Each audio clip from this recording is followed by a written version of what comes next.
के द्वारा मेरे जीवन में, घर में, परिवार में, बिजनेस में, फाइनेंस में पहुंचे यीशु के नाम से। आमेन। Hallelujah, hallelujah, hallelujah. जितना आप हालेलुया बोलते हैं उतना ही शैतान आपसे दूर भागता है।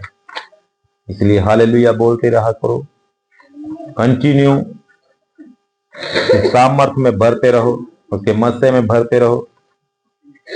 आज कितने लोगों को पहली बार अन्य भाषा का वरदान मिला? तो बता सकता है कि पहली बार आज मैं अन्य भाषा बोला? एक चाहे दो शब्द हो सकते हैं। मरियम, और मुझे मालूम है कईयों को मिला है, लेकिन शर्माते हैं बताना कि पास्टर कहीं बुलवा के ना देख ले। Hallelujah, hallelujah. इसमें शर्माने की बात नहीं है, क्योंकि जब हम चाहे एक चाहे दो शब्द मिले हैं, उसमें जब हम उसे कंटिन्यू बोलना है, उसे लगातार बोलना है। अगर आप अन्य भाषा के साथ प्रार्थना कर रहे हैं, वचन कहता है कि जो अन्य भाषा में प्रार्थना करता है वो अपनी उन्नति करता है अपनी। तो आप प्रार्थना करेंगे, जब अन्य भाषा के साथ प्रार्थना करेंगे तो वो उन्नति होगी, आपके आत्मिक लेवल की उन्नति होगी, आपकी उन्नति होगी, आप आत्मा में बढ़ते जाएंगे। हालेलुया। आप उन्नत करते जाएंगे, आप बढ़ते जाएंगे, आपका प्रार्थना का समय बढ़ना शुरू हो जाएगा। जब पहले आपको लगता है कि मैं 10-15 मिनट में से प्रार्थना, उसके बाद मुझसे प्रार्थना है, क्योंकि शब्द नहीं है, इसीलिए नींद आने शुरू हो जाती है, क्योंकि कोई बात नहीं है। अभी किसी के साथ कोई अनजान व्यक्ति हमें मिल जाए ना, उसको हम जानते नहीं है, तो कितनी देर बात कर सकते हैं उससे? कितनी देर करेंगे आप? 10-15 मिनट कर लेंगे। उसका हाल पूछ लिया, परिवार का हाल पूछ लिया। जब उसके बारे में जानते नहीं तो और क्या बात करेंगे? तो बाद में हमें चुप करके बैठना पड़। लेकिन वही कोई जानकार बंदा मिल जाए, चाहे पुरानी सहेली कोई पास में आ जाए, फिर तो घंटों घंटों हम बातें कर सकते। होता है कि नहीं ऐसा? तो जब हम परमेश्वर के साथ जो उसे हम रिश्ता बनाएंगे, जब उसे जान लेंगे, तो आप घंटों घंटों प्रार्थना करेंगे, आपके पास शब्द इतने आते जाएंगे कि हम और भी अभी बात करना, और भी हमें बात करना, और भी हमें बात करना। हालेलुया। आपको 2-2.5 घंटे 3 घंटे प्रार्थना करना, ऐसा लगेगा कि जैसे कि अभी शुरुआत हुई। हालेलुया। आपके पास इतने शब्द होंगे प्रार्थना के, इतने शब्द होंगे कि समय कम पड़ जाएगा, लेकिन आपकी परमेश्वर से बातें खत्म नहीं। जब आप अन्य भाषा में प्रार्थना करें तो लगातार आप अन्य भाषा बोलते बोलते बोलते बोलते प्रार्थना करते जाए। हालेलुया। वो आप नहीं समझ पा रहे, अगर नहीं समझ पा रहे हैं, इसका मतलब आप किसी बात के लिए प्रार्थना कर रहे हैं। परमेश्वर कोई काम आपके जीवन में ऐसा रुका हुआ, वो परमेश्वर समझ रहा है कि क्या आप परमेश्वर से बातें कर। हालेलुया। अभी छोटा बच्चा है, उसे बोलना नहीं आता, वो तुतले शब्दों में बोलता है, तो लेकिन मां उसकी समझ पा रही है कि ये क्या बोल रहा है। समझते कि नहीं ऐसा? तो वैसे ही हम चाहे शब्द थोड़े हों, लेकिन परमेश्वर जान रहा है कि किस विषय के लिए हम बात कर रहे हैं, परमेश्वर से क्या हमारी बात चल रही है, क्या हम परमेश्वर से बोलना चाह रहे हैं। हालेलुया। इसीलिए शर्माना नहीं है। सिर्फ मैं लगभग 2 या 3 में मुझे 1-2 शब्द मिले थे अन्य भाषा के, मैं उसे ही बोलता रहा, लेकिन अब शब्द बढ़ रहे हैं, परमेश्वर बढ़ा रहा है। हालेलुया। सिर्फ 2-3 शब्दों को लेके ही मैं प्रार्थना करता हूं। कई बार मुझे शर्म लगती थी। एक विश्वासियों के घर में मैं चला गया, वो जिस परिवार में मैं प्रार्थना करने बैठा, मैंने अपने मुंह में अन्य भाषा के शब्द बोले, वही 2-3 मेरे को आते थे, वही मैंने बोले। वो सारा परिवार आत्मा में भरकर प्रार्थना कर रहा और इतने शब्द बोल रहा। मैं सोच रहा हूं कि मैं पास्टर हूं, मुझे इतने शब्द नहीं आते, विश्वासियों को इतने आते। हालेलुया। लेकिन परमेश्वर से मैंने और बोला कि मुझे और शब्द चाहिए, फिर मैं और प्रार्थना में बढ़ता गया, सामर्थ्य में बढ़ता। परमेश्वर ने मुझे और अन्य भाषा के शब्द दिए। Hallelujah, hallelujah. तो आज क्या है समय, इस समय अंतिम दिनों की ओर हम बढ़ रहे हैं। सब बोल रहे हैं कि दुनिया का अंत होने वाला, सब बोल रहे हैं दुनिया का अंत, लेकिन ये अंत उन लोगों के लिए है जो प्रभु में विश्वास नहीं। जो विश्वासी लोग हैं वो सदा काल तक जिएंगे, लंबा जिएंगे। हालेलुया। हजारों हजार साल राज परमेश्वर के साथ करे। वचन में लिखा हुआ है, कह रहे कि अगर तुम मर भी जाओ, जो विश्वास में है, जो मसीह में होकर तुम मर भी जाओ तो भी जीवित रहो। हालेलुया। हम पढ़ रहे थे पिछले संडे, परमेश्वर के वचन में से सीख रहे थे। भजन संहिता 34 अध्याय,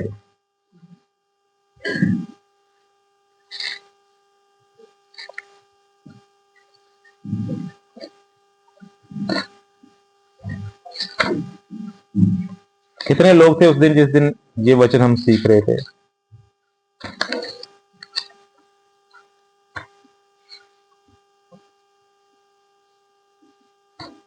हालेलुया। और मैंने बोला था कि ये अभी पूरा नहीं हुआ, इसको बाद में हम सीखेंगे। हालेलुया। आज हम इसे सीखेंगे वचन को कि परमेश्वर हमसे क्या बात करना चाहते हैं, परमेश्वर हमें क्या सिखाना चाहते हैं। इसकी पहली आयत में लिखा है, मैं हर समय परमेश्वर का धन्यवाद कहा करूंगा और उसकी स्तुति निरंतर मेरे मुख से होती है। हर समय परमेश्वर का धन्यवाद करना, हर परिस्थिति में परमेश्वर का धन्यवाद करना। हर समय हम परमेश्वर का धन्यवाद कैसे कर सकते? मैं तो बीमार हूं, मैं तो बुखार में हूं, मेरे तो परेशानी चल रही है, इसलिए मैं चर्च नहीं जाऊंगी, चर्च नहीं जाऊंगा। मैं कैसे धन्यवाद कर सकता हूं? ऐसे बोलते हैं। हमारे घर में तो कलेश चल रहा है, मैं कैसे धन्यवाद कर सकता हूं? मेरा पति तो पीना अभी बंद नहीं हुआ, मैं कैसे धन्यवाद कर सकती हूं? पर वचन क्या कहता है कि हर समय परमेश्वर का धन्यवाद कर। हालेलुया। इसके साथ एक स्टोरी है, कहानी है। परमेश्वर का दास एक घर से निकलता है, उसे रास्ते में एक व्यक्ति मिलता है, बड़ा ही धनी है, हर ऐशो आराम उसके पास है। वो बोला परमेश्वर के दास को कि है परमेश्वर के दास, जब तू परमेश्वर की हजूरी में जाए तो परमेश्वर से मेरी बात करना, मेरे लिए बात करना, कि उसे बोल कि मेरी आशीषें अब बंद कर दे, मेरे पास अब रखने की जगह नहीं। परमेश्वर के दास ने बोला कि ठीक है, मैं तेरे लिए बात करूंगा परमेश्वर से। आगे चला, एक भिखारी उसे मिला, उसने बोला कि है परमेश्वर के दास, मेरे लिए परमेश्वर से बात करना कि मुझे भी कोई काम मिल जाए, मेरे घर में भी कोई आशीष मिल जाए। बोला कि ठीक है, मैं तेरे लिए प्रार्थना करूंगा, परमेश्वर से बात करूंगा। फिर वो गया परमेश्वर के सामने। फिर एक दिन वो जा रहा, फिर वही अमीर व्यक्ति उसको मिला। तो अमीर व्यक्ति ने पूछा, क्या तुमने मेरे बारे में परमेश्वर से बात की? बोले कि हाँ की। तो परमेश्वर ने क्या बोला? कहते कि परमेश्वर ने बोला कि तू परमेश्वर का धन्यवाद करना बंद कर दे, तेरी आशीषें बंद हो जाएगी। अमीर व्यक्ति बोला कि वो तो मैं कर नहीं सकता, मैं धन्यवाद उसका करना बंद नहीं कर सकता। वो कहता है कि तेरी आशीषें भी फिर बंद नहीं होंगी। फिर वो गया भिखारी के पास। भिखारी ने बोला कि मेरे बारे में परमेश्वर से बात की, परमेश्वर ने क्या बोला? कहता कि बोला परमेश्वर ने, उसने बोला कि परमेश्वर का धन्यवाद करना शुरू कर दे, परमेश्वर ने बोला है कि तू उसका धन्यवाद करना शुरू कर दे, तेरी आशीष शुरू हो। वो बोला कि किस बात में मैं परमेश्वर का धन्यवाद करूं? मुझे दिया ही क्या है परमेश्वर ने? परमेश्वर ने तो मुझे कुछ भी नहीं दिया, तो मैं उसका धन्यवाद क्यों करूं? हालेलुया। क्या आप लोग भी सोचते हैं कि परमेश्वर ने हमें कुछ नहीं दिया तो मैं क्यों उसका धन्यवाद करूं? ये श्वास, ये जीवन, ये परिवार, बच्चे, धन दौलत तो चलो नहीं दी होगी, ये सब घर भूख है ना, परमेश्वर ने हमें दिया। खुशी की बात तो ये है कि हमें आज का दिन परमेश्वर ने दिया है ना। बहुत सारे लोग कल के दिन तक दुर्घटनाओं के कारण मारे गए होंगे, एक्सीडेंटों के कारण मारे गए होंगे, आईसीयू में पड़े होंगे, जीवन और मौत का श्वास में पड़े होंगे, लेकिन परमेश्वर ने आपको सुरक्षित रखा, संभाल के रखा। तो क्या धन्यवाद करने की बात नहीं? आज बहुत सारे लोग जो ऑक्सीजन लेके टाइम पास कर रहे हैं, हमें परमेश्वर फ्री की ऑक्सीजन हमें दे रहा है, ये धन्यवाद की बात नहीं है क्या? हालेलुया। बहुत सारे लोग इतनी परिस्थितियां उनके विपरीत हैं, फिर भी वो कोसते नहीं परमेश्वर को। हमारे पास परमेश्वर ने हर कुछ दिया, फिर भी हम परमेश्वर का धन्यवाद नहीं करते। यहां पर भजनकार लिखता है कि मैं हर समय परमेश्वर का धन्यवाद करूंगा, कैसी भी परिस्थिति हो, दुख हो, सुख हो, बीमारी हो, परेशानी हो, कैसे भी हालात मेरे हो, मैं परमेश्वर का धन्यवाद करूं। हर समय परमेश्वर का धन्यवाद करना, हर परिस्थिति में परमेश्वर का धन्यवाद करना। अगर सदर कमिश्नर ये सोचते कि प्रभु जी हमने तो कहा था कि तू हमें आग के भट्टे में डलने नहीं देगा, तो हम तो आग के भट्टे में डल गए, अब हम तेरा धन्यवाद क्यों करें? अगर वो कोसते कुड़कुड़ाते उस आग के भट्टे में गिराए जाते तो परमेश्वर कभी खुद ना उतरता वहां पर। हालेलुया। परमेश्वर, एक भजन हम गाते हैं, उसमें लिखा है कि वो अग्नियां पठियां नु दिंदा ठार, है ना, बर्फ के समान ठार देता वो। हालेलुया। वो भट्टी आग जलने वाली को बर्फ जैसा बना दिया, ठंडा कर दिया, और परमेश्वर खुद उस आग के अंदर उतर आए। हालेलुया। अगर वो ऐसा सोचते तो वो कभी भी ना होते। अगर दानियल सोचता कि प्रभु मैं तो तेरा धन्यवाद करता हूं, तूने मुझे शेरों के मुंह के आगे क्यों जाने दिया, नहीं मैं नहीं धन्यवाद करूंगा, उसी समय वो इनकार कर सकता था। ठीक है राजा, मैं तुम्हारी बात मान लेता हूं, मैं आज से प्रार्थना नहीं करूंगा, मुझे शेरों के आगे मत गिराओ।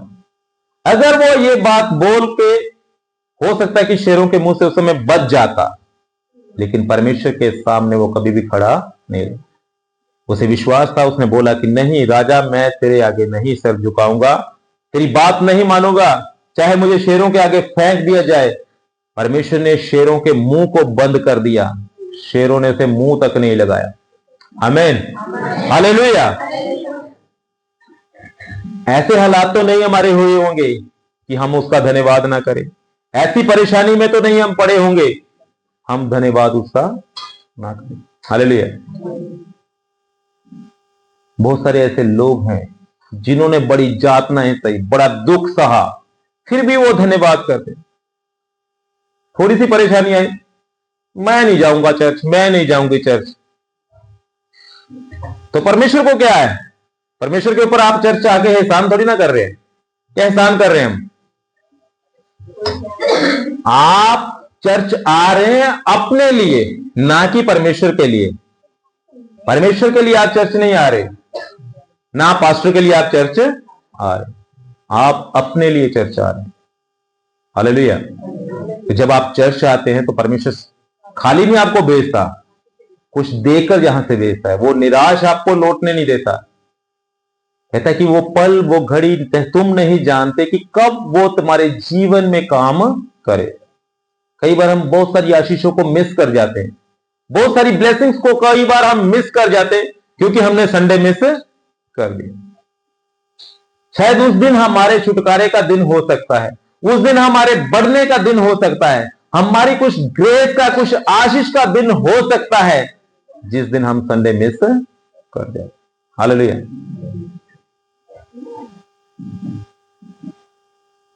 ठंड बड़ी थी इसीलिए चर्च नहीं। ये इस बात के साथ जुड़ी हुई बातें मैं बता रहा हूं आपको। मैं मतलब नीचा करने के लिए बातें नहीं सिखा रहा। कई बार हालात होते हैं ऐसे कि वो समय जब हमारे दिन छुटकारे का दिन होता है ना, हमारी चंगाई का दिन होता है, कई बार उस दिन हम ठंड के कारण चर्च नहीं आते। उस घड़ी को हम नहीं जानते कि किस दिन परमेश्वर हमारे कामों में बदलाव लेके आने वाला है, किस दिन परमेश्वर हमें ग्रेस देने वाला, किस दिन हमें परमेश्वर चंगा करने वाला। जिस दिन मुझे चंगाई मिली, उस दिन अड़चने आई थी बड़ी चर्च में जाने से। मुझे लूज मोशन हो गए, उल्टियां लग गई, परेशानी में आ गए, फिर चर्च ना जा पाए। पर मैं रुका नहीं, मैंने बोला चाहे थोड़ा समय जाएंगे जरूर चर्च। हालेलुया। चर्च गए, परमेश्वर ने मुझे चंगा किया। बहुत कठिनाइयों में होकर, बहुत परेशानियों में से गुजरकर उस दिन मैं चर्च गया। हालेलुया। तो चर्च गए तो परमेश्वर ने चंगा दिया। हालेलुया। शैतान कई बार रुकावट डालता, आपके मन में कहेगा छोड़ो आज ना चर्च जाओ। शैतान को पता है कि आज ये चर्च चला गया ना, तो आज मेरा काम तमाम हो जाएगा इसकी जिंदगी से। तो इसीलिए वो कई बार आपके जीवन में रुकावट क्रिएट करता है, कुछ ना कुछ बातों को आपके मन में विचार दे देगा। आप प्रार्थना करें, आपके मन में विचार डाल देगा, ऐसी ऐसी बातों में आपको उलझा देगा कि आप प्रार्थना करें ना पाए। शुरुआत में मेरे साथ भी ऐसे होता था। जब प्रार्थना करना बैठना, तब सब काम मुझे याद आने शुरू हो जाने। मैंने अपने दोनों हाथों को यहां पर रखकर मैं प्रार्थना करता था कि परमेश्वर, हर वो विचार जो तेरी ओर से नहीं, जो मुझे प्रार्थना करने से रोकता, मेरे जीवन से आउट हो जाए। मैं विचारों को कमांड करता था, फिर मेरा ध्यान परमेश्वर की ओर लग जाता था। मेरे मन के ऊपर तेरा कंट्रोल आए, मेरे विचारों के ऊपर तेरा कंट्रोल आए। जब आप प्रार्थना करने बैठते हैं, शैतान को बड़ी जेलसी होती है, शैतान को आग लगती है। उसको पता है कि ये प्रार्थना करेगा तो मुझे इसके घर से, इसके जीवन से जाना पड़ेगा। तो इसीलिए वो आपको प्रार्थना करने नहीं देगा। उस दिन बहुत सारे प्रोग्राम आपको याद आने शुरू हो जाएंगे। आप जब प्रार्थना करके उपवास करके बैठे होंगे, उस दिन बहुत सारे लोग आपके घर में आएंगे। हुआ कि नहीं ऐसा कभी? उपवास में बैठे हैं, उस दिन ही लोग ज्यादा आएंगे।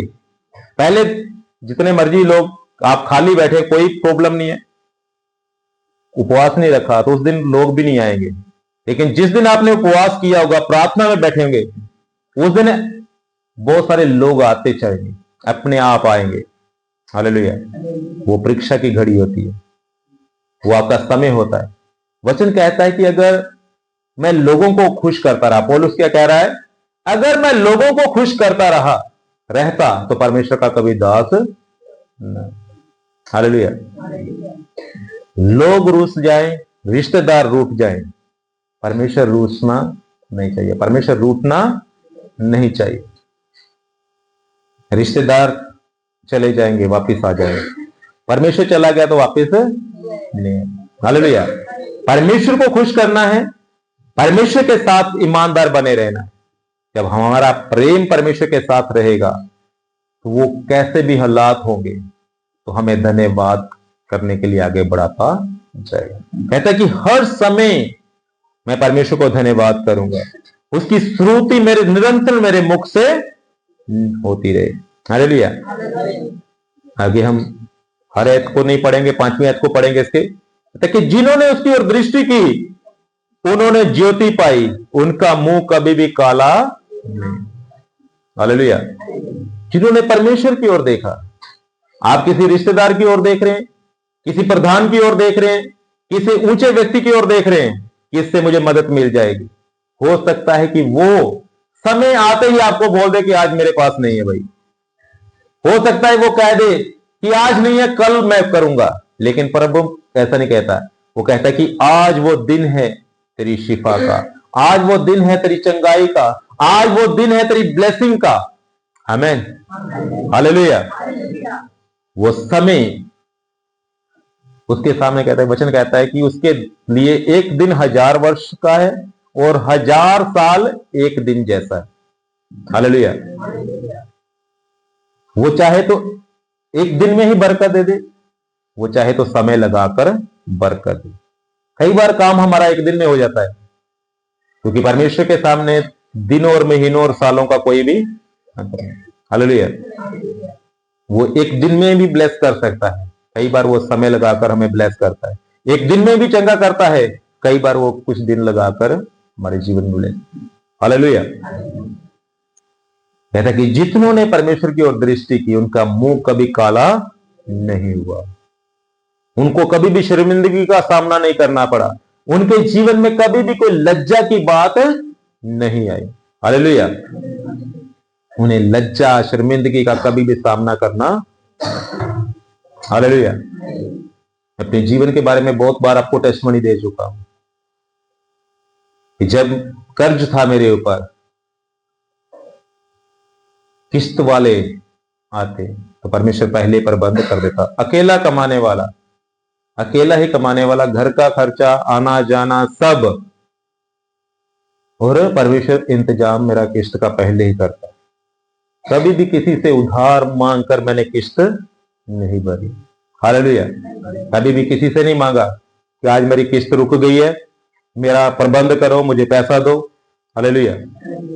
लेकिन परमेश्वर ने पहले मुझे इंतजाम करके दे दिया। मेरे हाथ में जब किस्त वाले आने से पहले परमेश्वर ने मेरे हाथ में पैसे दे देखा। हालेलुया। कभी भी मुझे शर्मिंदा नहीं होना पड़ा, कभी भी किसी रिश्तेदार के आगे झुकना नहीं पड़ा। हालेलुया। परमेश्वर ने समय पर प्रबंध किया। कहता कि जितनों ने उसकी ओर दृष्टि की उन्होंने ज्योति पाई, उनका मुंह कभी भी काला नहीं होने पाया। हालेलुया। 6 आयत में लिखता है, वह इस दीन जन ने उसे पुकारा तो यहोवा ने सुन लिया, उसके सब कष्टों से उसे छुड़ा। जब दीनता में होकर उसे हम पुकारते हैं, जब अहम में होते हैं, घमंड में होते हैं, तब हमारी वो सुनता नहीं।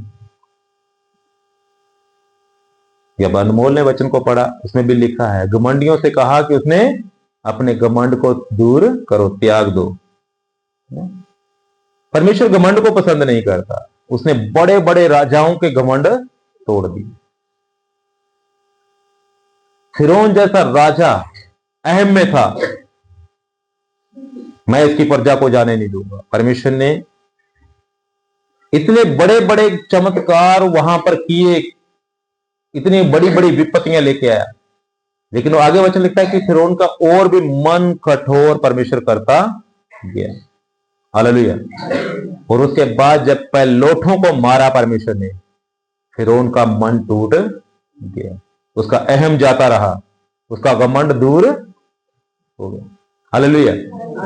परमेश्वर घमंडियों का सामना करता है, घमंडियों का विरोध करता है। इसलिए वो कहता है कि दीन जन ने पुकारा तो यहोवा ने उसकी सुन ली। हालेलुया। यहोवा ने उसकी सुन ली। जब दीनता के साथ आएंगे, वचन कहता है कि अगर मेरी प्रजा दीन होकर मुझसे प्रार्थना करे, तब मैं उनके पापों को क्षमा करूंगा, उनके देश को ज्यों का त्यों कर। हालेलुया। जब हम दीनता के साथ उसे पुकारेंगे, नम्रता के साथ। एक बार एक औरत उसके पास आती, प्रभु के पास, उसे बोलती कि मेरे बच्चे को ठीक कर दो। प्रभु ने बोला कि बच्चों की रोटी लेकर कुत्तों के आगे डालना उचित नहीं। क्या बोला परमेश्वर ने? बच्चों की रोटी लेकर कुत्तों के आगे डालना उचित नहीं है। वो बोली कि कुत्ते भी उस चीज को खाकर जो बच्चों के हाथ से गिर जाती है, मेज से गिरती है, उसी से पेट भर लेते। अगर वो बोलती प्रभु जी तू मैनू कुत्ता आख्या, तू सानू कुत्ता आखदा, इस बात को बोलकर वो गुस्सा करकर चली जाती, उसका बच्चा कभी भी चंगा हो नहीं। हालेलुया। परमेश्वर के सामने जब हम दीनता के साथ आते हैं, अपनी नरमाई को दिखाते हैं, तो तब परमेश्वर हमारे जीवन में काम करता है। वो अहम के साथ हमारे जीवन में काम नहीं करता। वो घमंड के साथ जब हम उसके सामने आते हैं तो वो काम नहीं करता। हालेलुया।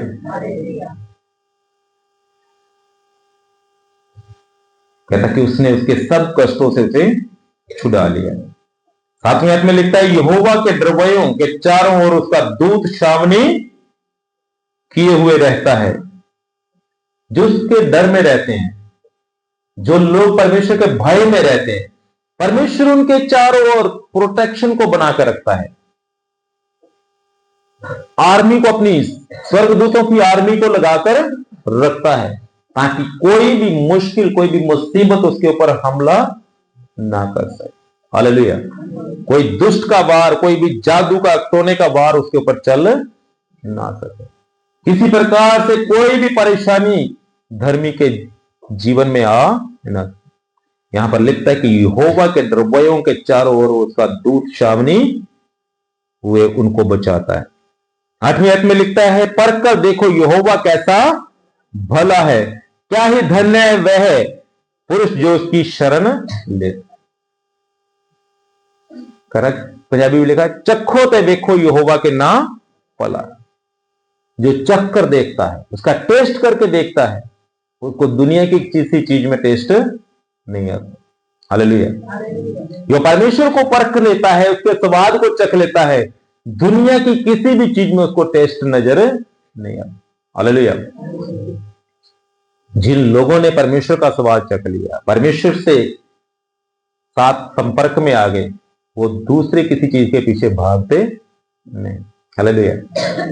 जैसे बहन ने गवाही दी, उसके पति ने बोला कि अन्य जगह पर जाके देखते हैं, लेकिन बहन ने परमेश्वर के स्वाद को चख लिया था। उसकी गवाही को जान चुका है उसका पति कि एलर्जी से, गठिया से, अलग अलग बीमारियों से परमेश्वर ने इसे छुटकारा दे दिया, लेकिन फिर भी उसके मन में आ रहा कि अन्य जगह पर जाके देख। लेकिन बहन ने बोला कि यहीं आना है, यहीं से हमारा छुटकारा होगा, यहीं से हम आशीष को पाएंगे। तो वहीं उसको वापस आना पड़ा। उसके पति को परमेश्वर लेके आया तो परमेश्वर ने उन्हें ब्लेस किया।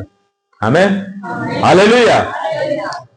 यहां पर लिखा है, चखो ते देखो यहोवा के ना भला है, क्या ही धन्य है वह पुरुष जो उसकी शरण लेता है, जो उसकी शरण में आ जाता है, उसके पास आ जाता है ना।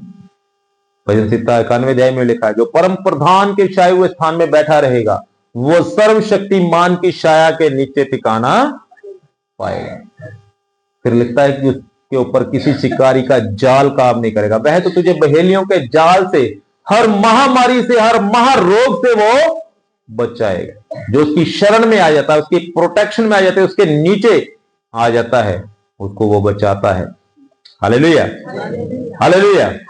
वो हिदायत दे रहा है उन लोगों को, कहता कि है यहोवा के पवित्र लोगों, उसका भय मानो, क्योंकि उसके द्रव्यों को किसी बात की घटी नहीं होती। उसका भय मानने के लिए, भय कैसा होता है? भय दो प्रकार के होते हैं। एक, बाप बड़ा क्रूर है, शराबी है, बच्चा उससे डरता है कि ये मारे ना मुझे।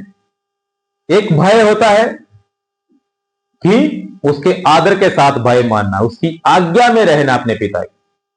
दो प्रकार के डर होते हैं। एक डर होता है कि पिता बड़ा क्रूर है, उसकी मार से डर लगता है। एक आदर करना और फिर उसकी आज्ञा को मानना, वो वाला भय परमेश्वर कह रहा है। हालेलुया। आदर करना, आज्ञा में बने रहने वाला भय को परमेश्वर कहता है कि है परमेश्वर के पवित्र लोगों, उसका भय मानो, क्योंकि यहोवा के द्रव्यों को किसी बात की घटी नहीं। जो उसके भय में रहते हैं, उनके जीवन में किसी भी बात की घटी नहीं रहती। घटी रहती है? घटी नहीं रहती, कोई भी कमी नहीं रहती। जो उसका भय मानते, उसके मार्गों पर चलते हैं, उसके रास्तों पर चलते हैं, उसकी आज्ञा में बने रहते हैं, उनके जीवन में किसी भी बात की घटी नहीं। बहुत सारी ऐसी टेस्टमनी चर्च में है, या प्रभु में आने से पहले कमाई तो होती थी पर ब्लेसिंग्स नहीं थी, पैसा रुकता नहीं था, इधर से आया इधर को चला गया, पता ही नहीं चलता था कि किधर चला जा रहा है पैसा। कमाई हो रही है लेकिन पैसा रुक नहीं रहा। आने से पहले ही जगह बनी होती थी, वहां जा रहा है, वहां जा रहा है पैसा। लेकिन जब परमेश्वर के साथ संबंध में आ गए, उसके भय में आ गए, पैसा रुकना शुरू हो गया, ब्लेसिंग्स आनी शुरू हो गई। हालेलुया। आगे वो लिखता है, जवान सिंहों को तो घटी हो सकती है, पर परमेश्वर के खोजियों को किसी भी बली वस्तु की घटी। जंगल में कहता है कि शेर के बच्चे भूखे रह सकते हैं, शेरों को कमी हो सकती है खाने की। वो तो शेर है, जंगल का राजा है, कह रहा कि उसको भी घटी आ सकती है, उसको भी कई बार शिकार नहीं मिल सकता, लेकिन परमेश्वर के खोजी जो लोग हैं, परमेश्वर के वचन के अनुसार चलने वाले लोग हैं, उसके भय में चलने वाले लोग हैं, उनके जीवन में किसी भी बात की घटी नहीं। Hallelujah, hallelujah.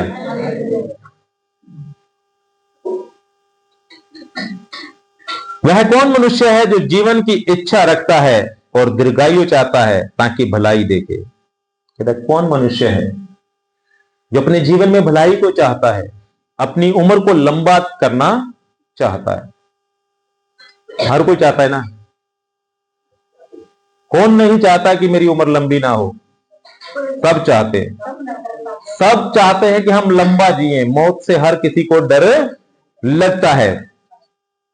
अच्छा जीवन चाहते हैं, दीर्घायु चाहते हैं, भलाई को चाहते हैं। उसे क्या करना पड़ेगा? अपनी जीभ को बुराई से रोकना। किसे रोकना पड़ेगा? जो लंबा जीना चाहते हैं, अच्छा जीना चाहते हैं, अपने जीवन में भलाई को चाहते हैं, वो अपनी जीभ को बुराई से रोककर रखें। बुराई बहुत प्रकार की है। मुंह से गाली बकना, झूठ बोलना, बात बात में झूठ बोलना, निंदा करना, चुगली करना, झूठी गवाही देना, ये सब बातें बुराई में आती। अपनी जीभ को बुराई से रोके रखना और अपने मुंह की चौकसी करना, और कोई भी छल की बात आपके मुंह से ना निकले, कपट की बात आपके मुंह से ना निकले। हालेलुया। इन बातों के ऊपर अपने आप का, अपनी जुबान का कंट्रोल करना। हालेलुया। कहते कि ये छोटी सी जीभ, छोटा सा अंग है, लेकिन बड़े बड़े जंगल में आग लगा। कहते कि घोड़ों को रोकने के लिए उनके मुंह में लगाम डाल दी जाती है। बड़े बड़े जहाजों को रोकने के लिए, उनका रुख बदलने के लिए एक पतवार होती है, पतवार से उनका रुख चेंज कर सकते हैं। लेकिन इस जुबान का कोई भी कंट्रोल नहीं। हालेलुया। यही जुबान हमें तख्त पर बिठा सकती है, यही जुबान हमें मिट्टी में रुला। हालेलुया। इसी जुबान के द्वारा हम परमेश्वर का धन्यवाद करते हैं, इसी जुबान के द्वारा हम परमेश्वर की तौहीन भी करते हैं। कहता है एक ही मुंह से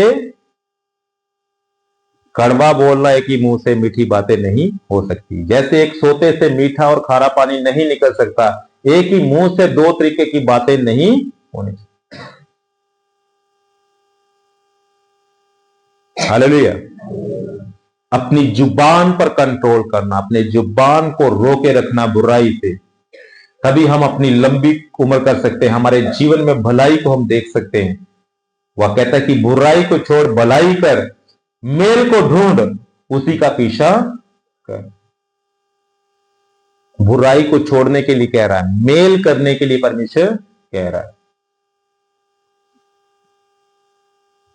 एक दूसरे के साथ संबंध रखना, रिश्ता नाता बनाकर रखना। हालेलुया। वो रिश्ते नाते की मैं बात नहीं कर रहा। ये ऐसे रिश्तेदार हो जो हमें गलत राह के लिए प्रोत्साहित करे, कि प्रभु को छोड़ने की बात कहें और दूसरी जगह में जाने के लिए कहें। उन रिश्तेदारों के साथ परमेश्वर संबंध की बात नहीं कर रहा। जो लोग विश्वास में हैं, प्रभु में हैं, जब मसीह में हम हैं, जो मसीह के अंदर होते वो भी रिश्तेदारी होते हैं। वहां पर पड़ोसी की बात लिखी गई ना, अच्छा पड़ोसी के बारे में परमेश्वर क्या कह रहा है? अच्छा पड़ोसी कौन है? उसने एग्जाम्पल दिया।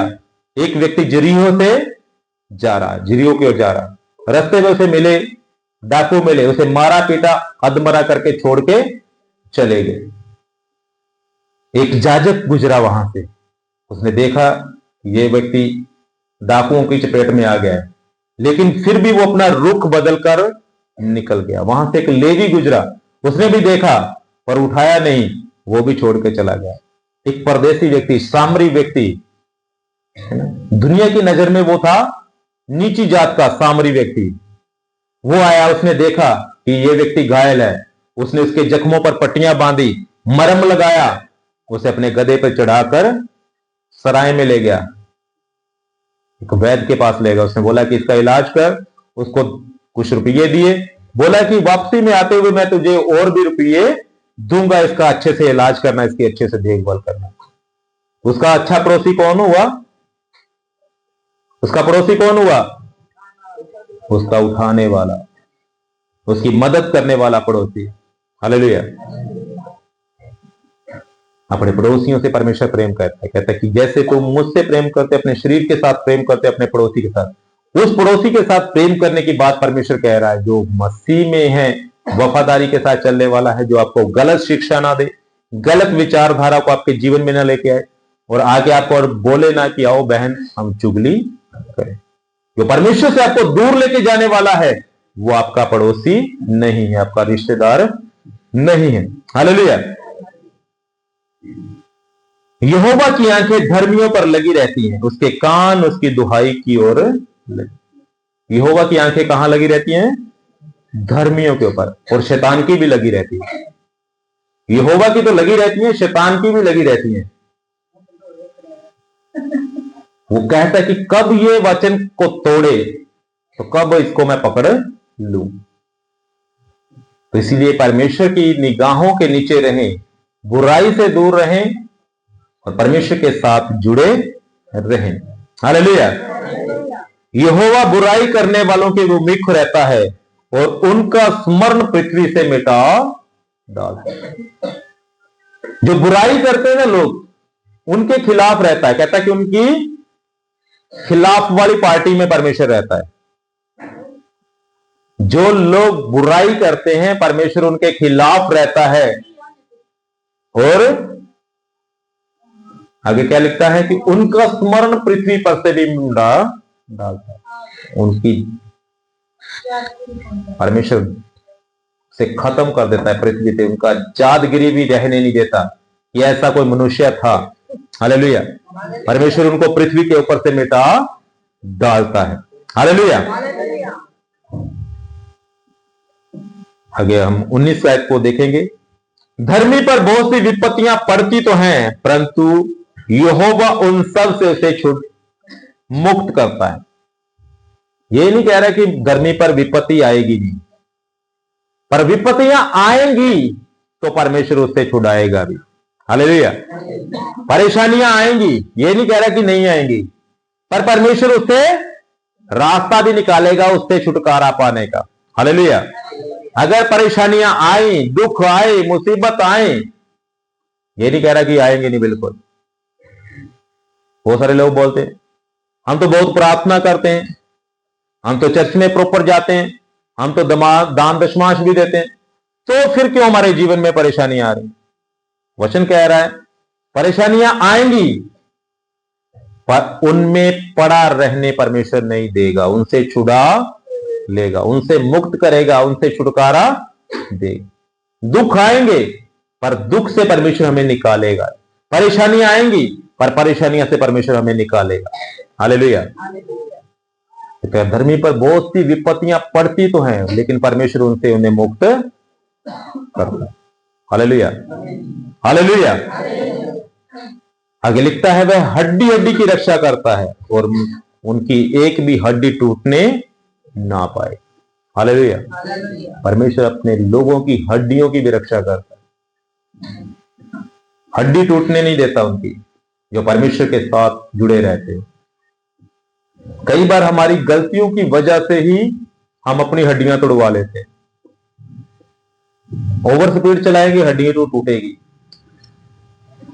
वचन क्या कहता है? अपने अगुओं के भी अधीन रहो, सरकार के भी अधीन रहो, जो सरकार के कानून है उसके भी अधीन रहो।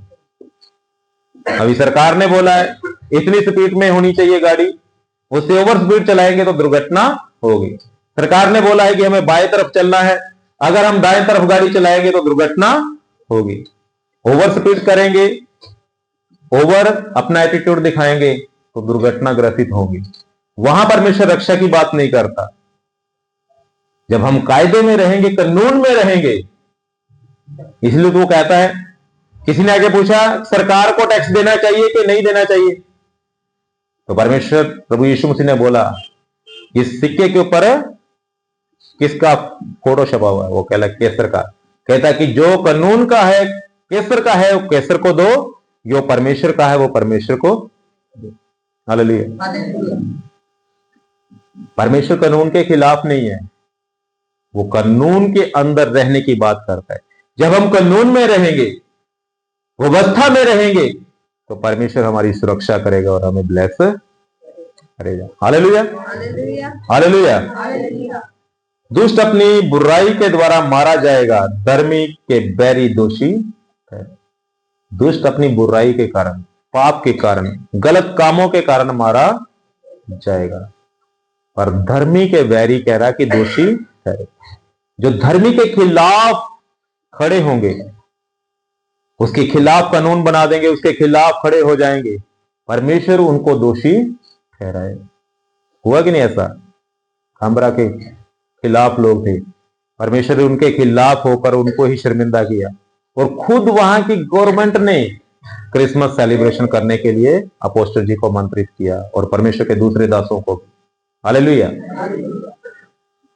क्योंकि वो सरकार के अंडर में रह के काम कर रहे हैं, कानून के अंदर में रह के काम कर रहे हैं, तो कानून उनके ऊपर कैसे दोष लगाएगा? जो कानून में लिखा है वही तो पालना कर रहे हैं ना। अगर कानून के बाहर चलते तो कब के पकड़े जाते। Hallelujah, hallelujah. हमें भी सीआईडी का फोन आया, सीआईडी वालों का। पुलिस वाले छानबीन करके गए, चेक करके गए, सीआईडी का फोन आया, तो जो बातें थी हमने उन्हें बता दिया। वो बोले कि ठीक है, अच्छे से सेवा करो, कोई बात हो तो हमें याद करना। हालेलुया। जब हम कुछ कर ही नहीं रहे कानून के खिलाफ, तो हमें कैसे वो कुछ कह सकते हैं? जो कानून में लिखा है, संविधान में लिखा है, उसी को तो हम पालना करके काम कर रहे हैं। किसी के ऊपर जोर जबरदस्ती नहीं, किसी को धक्के से नहीं, किसी को लालच नहीं। हालेलुया। तो जो प्रभु के घर में आते हैं उन्हीं को हम प्रचार सुनाते हैं। हालेलुया। तो इसलिए जो प्रभु का काम है उसे करना है हमें। यहां पर लिखा गया है कि जो उसके बैरी हैं, धर्मी के बैरी हैं, वो ही दोषी ठहरते हैं। उसके ऊपर उंगली उठाने वाले ही परमेश्वर उनको दोषी बना देता है। हालेलुया। यहोवा अपने दासों का प्राण मोल लेकर बचा लेता है, और उन जो उसके जितने उसके शरणागत हैं उनमें से कोई भी दोषी ना ठहरे। परमेश्वर अपने दासों को भी बड़ा फेवर करता है। जो उसके दास, परमेश्वर ने स्पेशली कोई दास नहीं रखे, उसने सबको चेले के रूप में देखता है। सबको, हर विश्वासी क्या है? एक चेला है। क्या है? हर विश्वासी एक चेला है, हर विश्वासी एक दास है परमेश्वर का।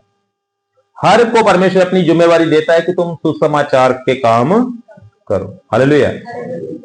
अगर आप सुसमाचार के काम कर रहे हैं तो आप भी परमेश्वर के दास हैं। हालेलुया। तो आपके भी प्राण परमेश्वर मोल लेकर उन्हें बचाकर रखेगा। आपके प्राणों की परमेश्वर रक्षा करेगा, उनकी सुरक्षा करेगा। और कहता कि जितने उसके शरणागत हैं, उसके शरण में आ जाते हैं, उनमें से कोई भी दोषी नहीं ठहरेगा, उनके ऊपर कोई भी सजा नहीं। आमीन। Hallelujah, hallelujah, hallelujah. हर समय परमेश्वर का धन्यवाद करना। संडे के दिन परमेश्वर का धन्यवाद करना है। चर्च में आके ही धन्यवाद करना है, ऐसा ही लिखा है। हर समय, हर परिस्थिति में, हर हालात में, कैसे भी आप हैं, बीमार हैं, दुख में, परेशानी में हैं, उस समय भी परमेश्वर का धन्यवाद करना चाहिए। हालेलुया। अय्यूब के विषय में जब देखते हैं, अय्यूब के जीवन में दुख आया तो वो धन्यवाद कर रहा है। उसकी घरवाली बोल रही, तू पगला गया क्या? परमेश्वर इतने तेरे जीवन में दुख दिए जा रहा है, सब कुछ छीन लिया, तिया पुत्र तेरे खोले, तू अजय भी रब नू चेते करी जाना। वो बोला क्या? तू मूर्खों स्त्रियों वाली बात मत कर। क्या परमेश्वर हमें देता ही रहे तो ही उसका धन्यवाद करें? परमेश्वर ने दिया, परमेश्वर ने ले लिया, उसी का नाम मुबारक है। Hallelujah, hallelujah, hallelujah. सिर्फ हमें लेने के लिए परमेश्वर का धन्यवाद नहीं करते, जो हमें ले लिया उसका धन्यवाद नहीं करना, जो परमेश्वर ने हमसे वापस ले लिया उसके लिए भी हमें परमेश्वर का धन्यवाद करना। हालेलुया। अगर हर परिस्थिति में हर समय परमेश्वर का धन्यवाद करेंगे तो वो हमारे जीवन में किसी बात की घटी नहीं आने। आमीन, हालेलुया। आइए सब